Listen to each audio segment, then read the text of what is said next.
On today's video, it's time to start telling you the story of what happened in Lost Kingdom 523 once past 7s opened up and 554 and 401 found themselves going up against 9 Korean kingdoms. In this video, we're going to talk about roughly the first day, a little bit of the initial strategy, where the good stuff happened, where the bad stuff happened, and of course, we had to try to hold for dear life as Zenobia has not been broken yet. And she met an insanely tough challenge, and so did 401 and 554. So sit back, slap a like on the video, and let's go.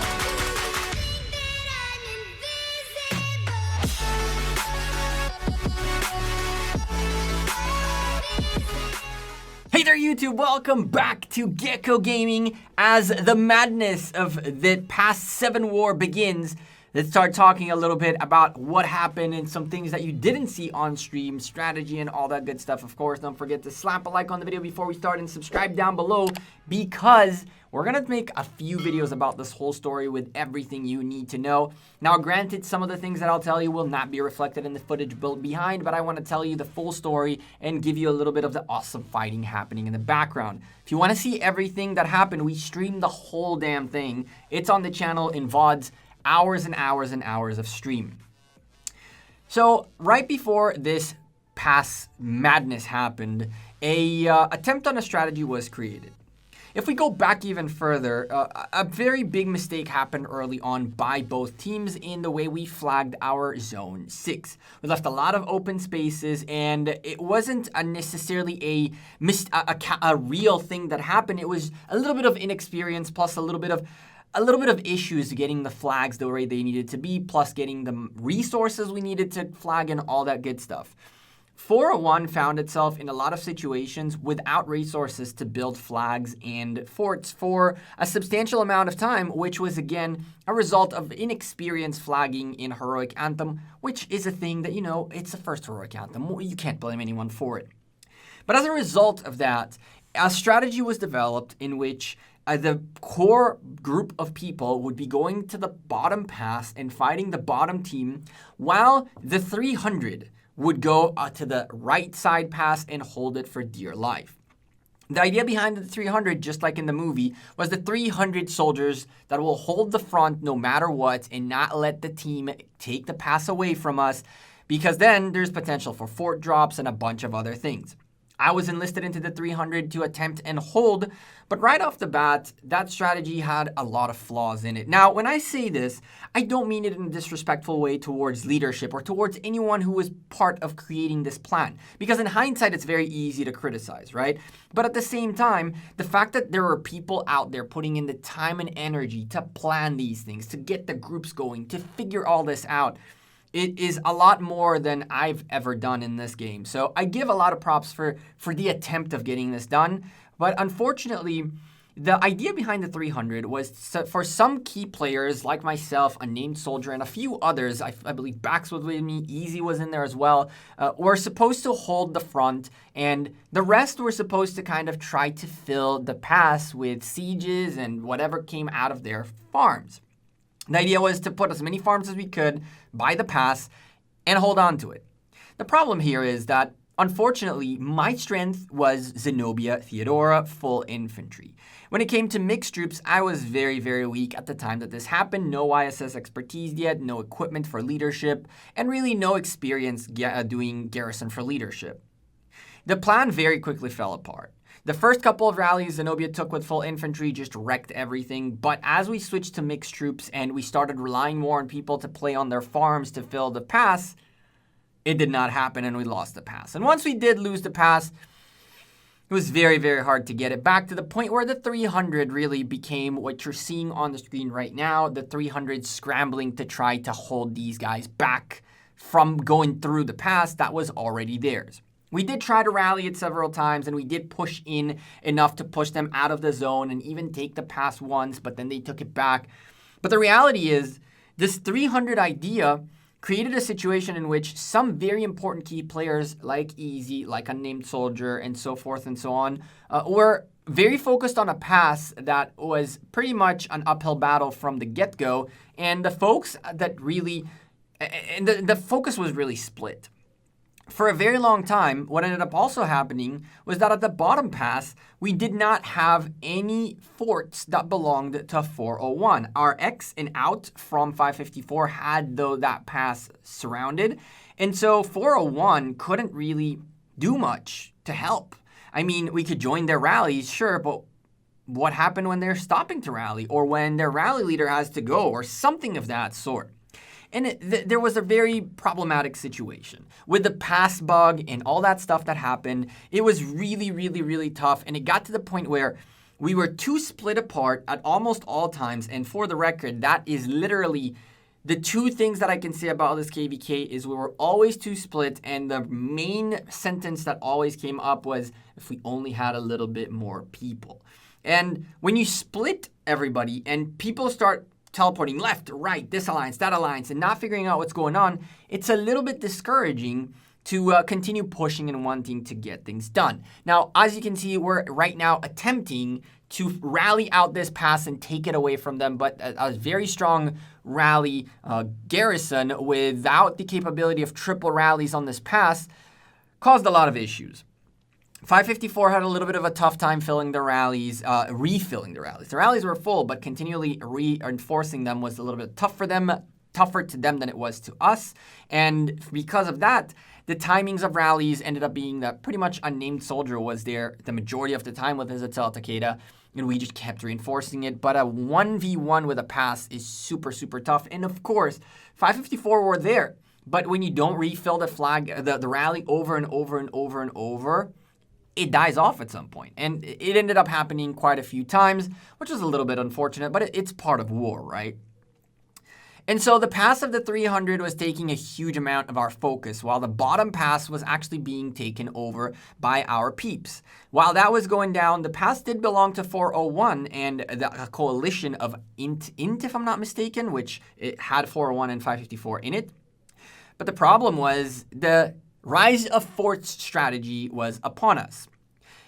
Every single heroic anthem as of right now has had 3 forts blocking the pass no matter what you did, if not more than that. It's a distraction. It's a way to slow things down. It essentially makes you have to wait a whole 24 hours to engage once those forts burn. If the other team goes to sleep, they can allow that fort to burn for a few hours, wake up, try to defend it again, keep delaying. It's a delayed tactic, to say the least.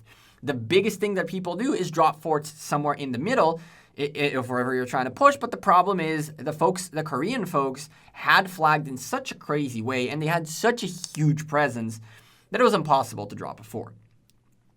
And so as we were attempting again and again to get this 300 project going and attempting as much as we can to hold on to our forts while defending this pass, while trying to get the pass with RX, with everybody just doing everything possible, this pass was just impossible.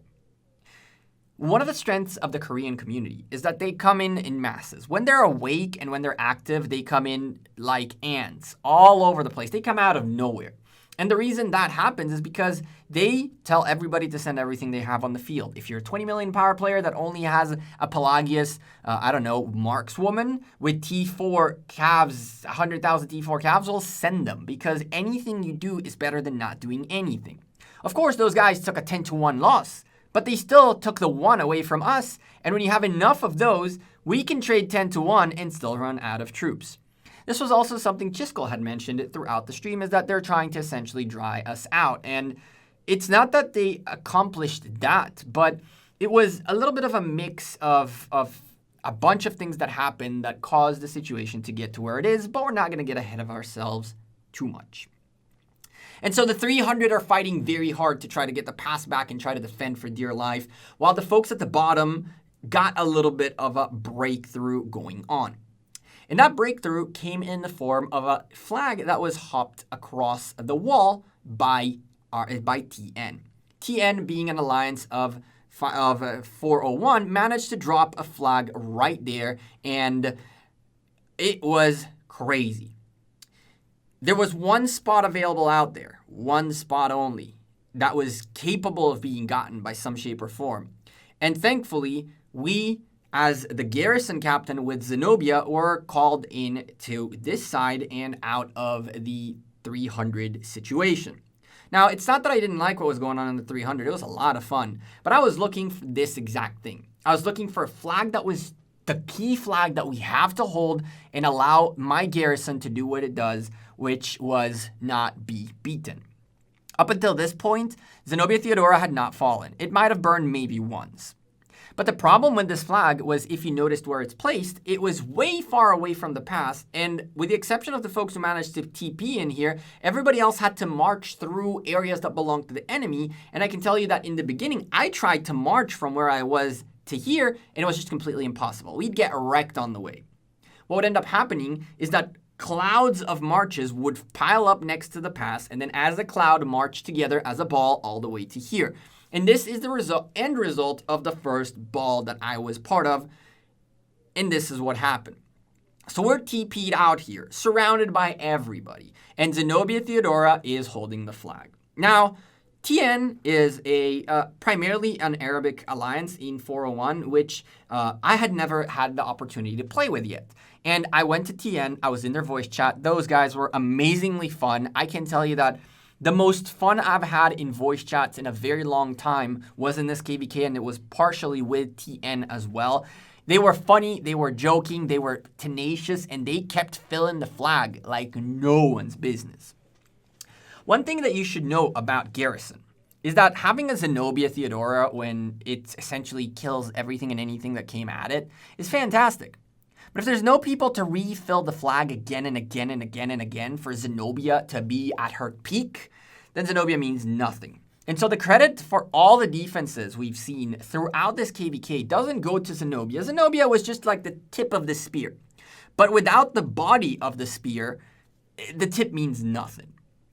And so, thankfully, TN, LIIG, and Squad managed to bring themselves in clouds, as you can see in here, to this area to help out defend.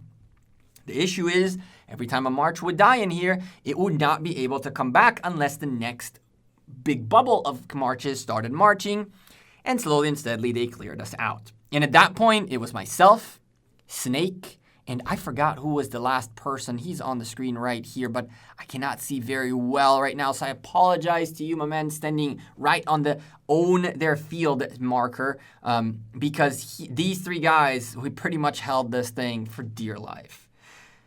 It got so crazy that they double rallied. They double rallied out the wazoo. They tried everything and anything, and they even burned us once, which you'll see in a bit. What you're seeing down below, the Archer Rally marker, which I think I'm blocking right now, was the only way these guys could double rally us. Right now, there's a single rally capable of hitting this pass, and as long as this flag, and as long as Theodora is in there and getting refilled again and again, there's nothing these guys can do. Their swarm means nothing. Their Atel Takeda means nothing. Because as long as the pass stayed full with T5s, rest in peace, my T5s. Back then I had so many. As long as it stayed full of infantry, Zenobia Theodora would do the job and trade massively positively. We're talking 2 to 3 times on rallies and 10 to 15 times on swarms. Absolute bonkers. The only issue was when these guys started rallying with a little bit of archers, and in that scenario, well, we just, swarmed the rally. Yep, we had to swarm a few rallies, specifically archer rallies, because they're easy to swarm. And honestly, with a Salad and Williams swarming an archer rally, even a full one, is not that bad. It's not that bad. We actually ended up trading positively, believe it or not. I think we have a couple of reports of that are going to pop in a second.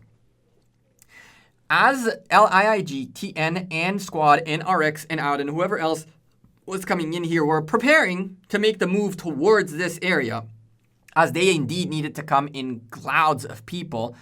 As they were preparing, we had to hold for dear life. And the big issue was every time I would leave, these guys would realize that I left to refill, and they would swarm the flags. I'd have to really quickly get in and then switch the garrison. And by the time I got R4 in the flag and all that, so, and in title and all that, so I can do the job of essentially trading and doing all that good stuff, it took a little bit of time. As you can see here, the 2-to-1 plus trades on the deads was fairly straightforward. The almost 6, was it 5-to-1? At least 4-to-1, we'll call it, on that swarm, and it just kept coming, right? It just kept coming. 5-to-1s, 4-to-1s, no problem.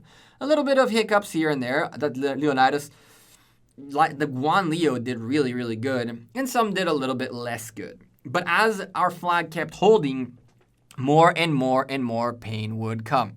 And so as you can see, I'm trying to sneak around my Saladin to come from the city of Wolf. That is Wolf. That's right. I7 Wolf was there.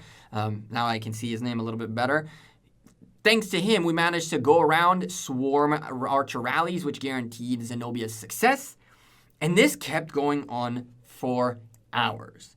It kept going on for hours at a time. Now, the thing about this situation is, there was a teleport spot available that none of us were able to get because they were always on the field, or we were always on the field and couldn't get it. But at some point, Mr. Death Squad himself, very cheeky guy right there, managed to squeeze in and show up to help refill the flag as well as start a potential offensive. Once you bring a cloud of marches to this area right here, and you have a good rally leader, it's fairly simple to attack. However, you do take the risk of not having reinforcements around. So the types of troops that were sent out here were a mix of cavalry and infantry. Infantry marches to defend and cavalry marches to join the rally, as you will see momentarily. And here we got double rallied Atel Takeda and an archer rally by Ramses YSG. We kept on swarming the Ramses YSG without a care in the world, because when that goes down, Atel Takeda is easy to hold against. This lasted a long time. This is all on stream, and you guys got to see it live, and also you can see everything that happened with all the reports and all the everything on the channel. And of course, this is just a quick summary. Now here, we burned. Here we had to burn. We had to burn. It couldn't keep going anymore. Not enough folks to refill the flags, not enough presence, and just as we burned, the cloud arrived and the second coming was here. And so we refilled the flag, waited to extinguish it, and kept holding. And at this point, Death Squad should be showing up any second to save us from this situation. From the moment Death Squad teleported in, it was a matter of having a good rally leader that can very easily start burning flags around us. And when that happened, territory started being obtained. At this stage, ELK have one flag next to us, and there's a double rally going on. But in the Pass of Doom, in that 300 pass, I believe we had actually taken the pass back, and now folks were getting rallied all over the place. Cities were getting burned. The guys got a little bit too excited burning cities. And this is another subject that was a little bit weird in this KVK. I think that having fun in the KVK is the most important thing. But at the end of the day, there are certain objectives a kingdom is trying to achieve.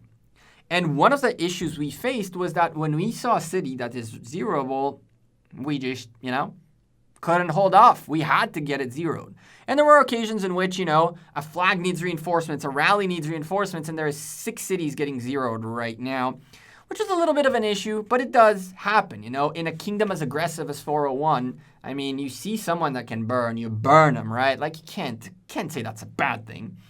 It isn't a bad thing. It sometimes did, however, cause a little bit of a distraction among ourselves, as some people were more excited about wrecking other players than holding on to objectives. I like it. I think it's cool. If any troop of theirs that we kill now doesn't come back later to object us in objectives, so it happens. At this stage, Death Squad is here. Flag started burning, and these guys now went on a defense because our cloud was huge, and the cloud was filling rallies. And the cloud was burning flags, and the flags were going down, and we started flagging out. There was a little bit of space for us. There was a little bit of awesomeness. But here's something that a lot of folks don't do enough nowadays, especially in such crazy KVKs. I've mentioned on stream a couple of times that a 24-hour shield should be your best friend. You can find them for 60% off for 400 gems in the merchant, and I urge every single one of you to buy 1 or 2 and have them to spare in your city. The reason for that is the example you're about to see right here. So while I had Zenobia in one flag, we had 3 flags at the same time. Death Squad was defending another flag, but I kept hopping Zenobia between flags based on what we needed, and essentially got to the point where at some point I was just like going to my city, go to the next flag that's getting rallied. It finished rally, quick to my city, refill, back to the next flag that was getting rallied. But the thing that is most important that you should understand is when you're TP to the front, a lot of people say, well, why don't you just teleport to a safe zone? The reason you don't teleport to a safe zone is that in a situation like this, you are better off shielded and staying put so that if the opposition managed to start pushing in, you're taking away places for them to drop flags as well as to teleport themselves. As you can see, these guys had a few folks bubbled up in their territory, and even though we ended up building flags, it was impossible to get folks to TP in because there were folks there already holding with a bubble. So a new small meta that's been coming out of these very heavy KVKs is you don't port back to a safe area. Because when you port back, the likelihood of someone picking up your spot is very, very low. Even if someone does pick up your spot, someone has to stay bubbled overnight. If you stay bubbled overnight, even if the flag goes away and you're way deep in enemy territory, a 24-hour shield saves you from everything. And so that was the meta in here. It was literally, if you go to sleep, drop a 24-hour shield, stay put. Maybe when you wake up, you're going to have to TP back to your area. Maybe they're going to ask you to just stay out there because we're coming and we don't want anyone to TP in that spot. And that's what these guys did. We burned their flags and it did not help for anything. Because at the end of the day, we couldn't TP in. We needed to gather. We needed to do a bunch of other things. The thing about this attack was that, as I mentioned, we were 1, 2, 3 flags up that 5, 6, 7 people managed to TP in. But every other person had to go through the pass and through the enemy territory, which had tens of cities you got to go through, getting swarmed, getting all that. It was just too hard to keep marches in here. Even with this crazy bubble, ball that you see right there, it got cracked eventually, and to rebuild it was way, way, way too hard. While that was going on, they were rallying the pass, and they even took the pass once or twice, which caused a situation which, well, now we can't even get back home. Well, these guys couldn't, needless to say, get someone else in here. And so it was a continuous back and forth in this flag. I think for a good few, at least like 6 hours, I would say. It felt like it. That's for hella sure. We stayed up all night, holding for dear life everything we could. But when you are getting double and triple rallied and you have 2 or 3 flags you got to defend, and it's impossible for people to get reinforcements for your flags and for your rallies and for everything, things started getting tough. At this point, it was past their downtime. We had already dropped a few flags. As you can see, a good portion of people teleported in. But as you can still see, there are 3 ELK folks shielded in areas where we could have, in theory, teleported. And 3 extra people in there would have been a huge, huge, huge difference. This is why I keep telling you, the teleports back are not the way to go. You really want to stay put in a 24-hour bubble, because those 3 cities you see right there in our territory bubbled by ELK probably saved them from losing even more flags or even losing this whole zone. 3 players, such as unnamed, such as any 200 million power player or 150 million power player that had a ton of troops that could refill flags and rally all over the place. 3 of those cities, 15 of those marches, full T5 tech, red line, and a bunch of others could have totally upset and changed the scales altogether.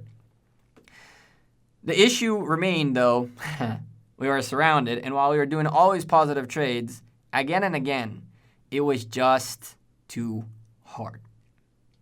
We held for a long time. We gained territory. It was looking good for a little bit.